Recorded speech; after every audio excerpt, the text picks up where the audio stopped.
Every old car has a story. Not just the story of the machine, but the story of the time that built it. These cars are vessels of history. They carry the marks of the people who designed them, built them, drove them, repaired them, and loved them. Through them, we can catch a glimpse of the world that came before us. The roads they traveled, the places they went, the lives they carried, the decades that shaped the world we live in today. And somehow, after all these years, they're still here. Still turning wheels, still carrying stories, still reminding us of a time we can no longer return to. A living echo. Ford trucks that take you Fordward in modern design and Fordward for savings. Once inside Ford's new custom cab, you discover a wealth of new comfort features. See your Ford dealer now. Perhaps that's why we keep them alive. Because these old cars have a way of teaching us things. They teach us patience. They frustrate us. They test us. But you learn to keep going. Pick up the wrench. Try again. Because sometimes the answer isn't obvious. Sometimes you just have to trust that it's there. And perhaps that's something these old cars have been teaching us all along.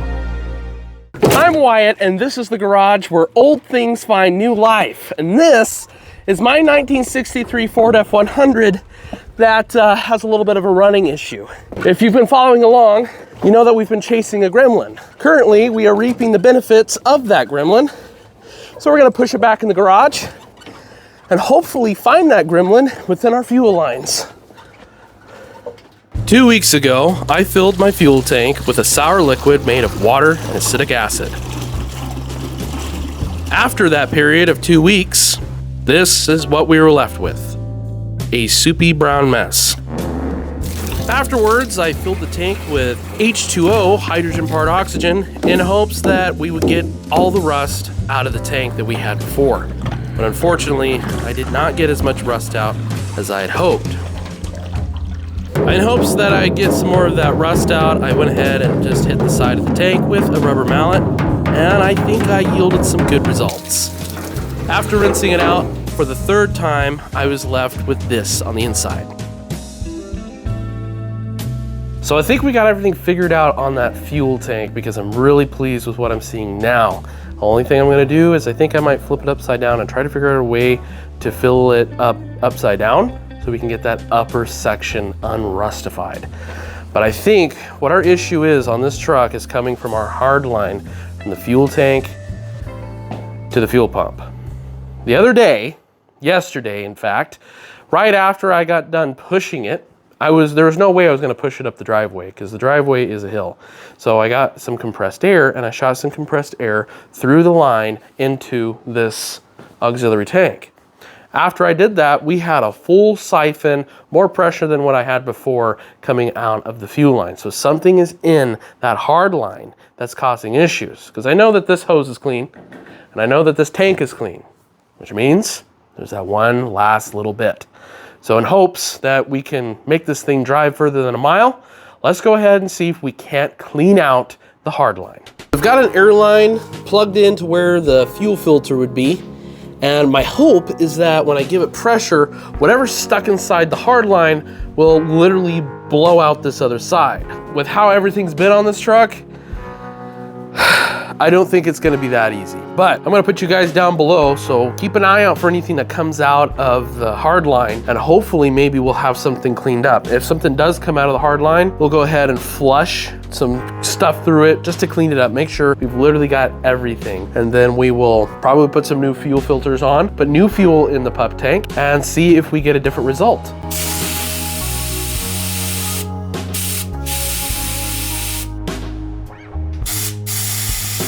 All right, so it did look like we got something out of that fuel line. You see that little bit of brown, like rust stuff blow out of the opposite end? I think I might just put a little bit of fuel in it and then flush it through to hopefully catch anything else. And then we're gonna get some new fuel filters, put those in, check the valve, because there's a little valve that's been put in underneath, and then maybe even put the new fuel tank. Maybe put the old, now newly cleaned fuel tank back in the cab, fill it with new gas, and see if we can drive it a little bit further than just a mile.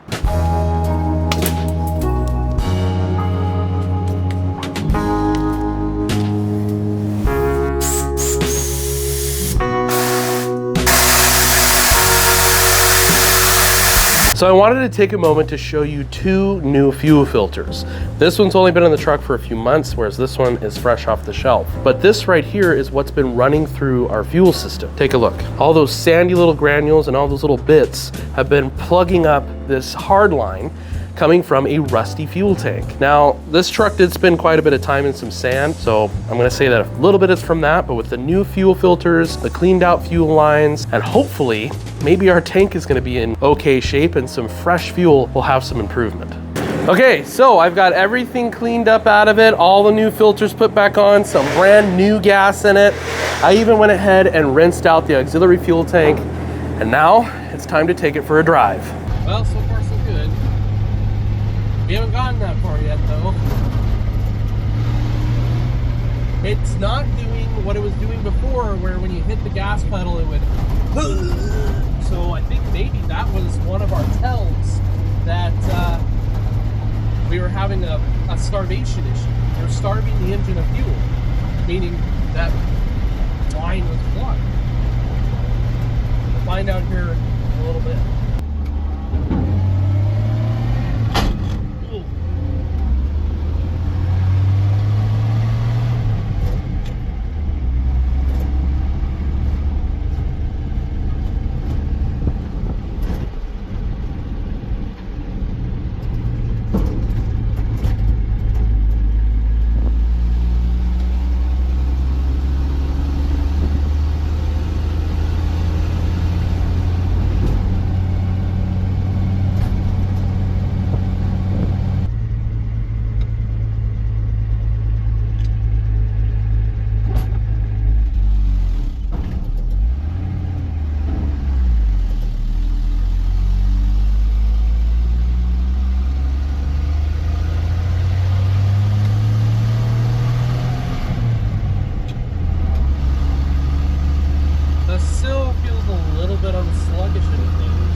But that could be the fact that our engine is gutless.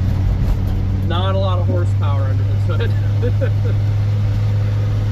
But it could also be still a little bit to do with our carburetor. I'm hoping it's something to do with our fuel system still. So I'd really like to move on to a bit more fun things on this truck, like getting the dents out of the fender in this door, exploring why this window is broken, getting the cab completed, going through and tightening up the kingpins. We were pretty lucky with the windshield wipers, they seem to work, but otherwise, everything else is still needing a lot of work, and I've been just trying to make the truck run and drive reliably where we can hop in it and drive it around like we do with the Chevy. But right now, it's still up in the air. I mean, we still don't even have blinkers on this thing. We got wiring.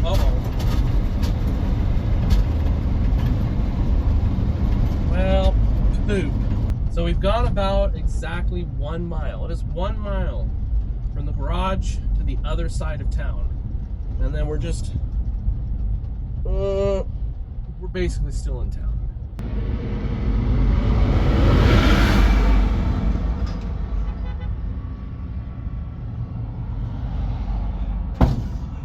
Okay, find out why this thing died. Well, so our little fuel filter is empty yet again. So whatever little difficulty we're having with this thing, I'm not sure if it's coming from maybe the tank that we're using. Could be a little bit of that. Maybe no? We don't have a vacuum there like where it makes a super suction sound. How's the fuel filter under here? Oh yeah, see how that's only got half fuel in it? When we left, this thing was full.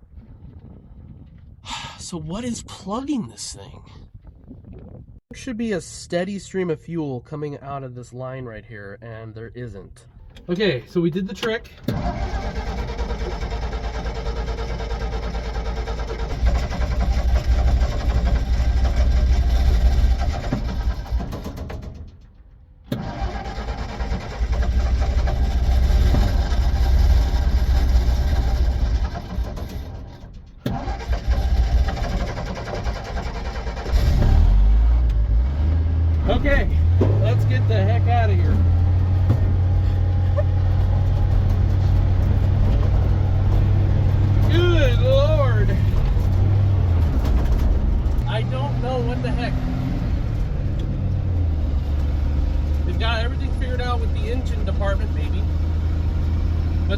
fuel system situation is a head scratcher. I'll show you what I did to get this thing running again here. Yeah, running again here in a second. But I'm gonna try to hopefully get this thing back to the garage. So I'll see you there. So how I got this truck to run again was I had a little air tank with me and a hose line, and I just put a little bit of that compressed air backwards through the fuel system, which made the fuel run out like a hose. Right after that, I got whatever was blocking our system running again. And I have to say that it's gotta be something within the fuel delivery lines. From the tank, across the body, to the pump. Because when I sit there and I pressurize the fuel tank, it makes fuel run out, but it's like a very weak stream. Whereas when I did the backwards pressure through it, now I know what you're thinking, well, you just pressurized the fuel tank by putting air through it. I took the cap off of the fuel tank when I did all this. I didn't want to blow up the fuel tank or blow any lines off, so there had to be somewhere for that pressure to go. So I took the fuel cap off of the pup tank, ran that through, and when the fuel came out, it came out in a nice steady stream. I let it run for a little bit and then put it back together. We were able to drive it back here to the garage. And now, well, I'm not sure what the heck. The fuel filter has fuel in it, and as you can see the fuel on the ground there, I've already tested to make sure that we're getting a good amount of stream through there. But when I come in here, we're running into the same issue. She just doesn't want to pop off. And our temperature right now is warmed up.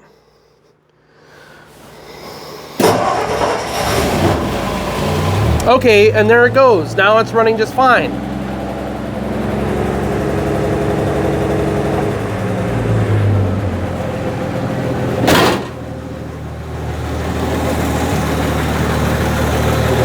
Help me understand.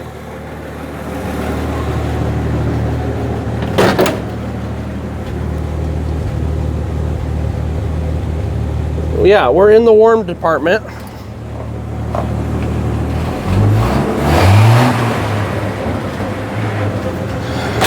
I'm at a little bit of a loss. We've gone through and done literally everything. We've cleaned the fuel tank. I've got an auxiliary fuel tank running right now that I know is clean. Clean fuel filters, clean fuel line.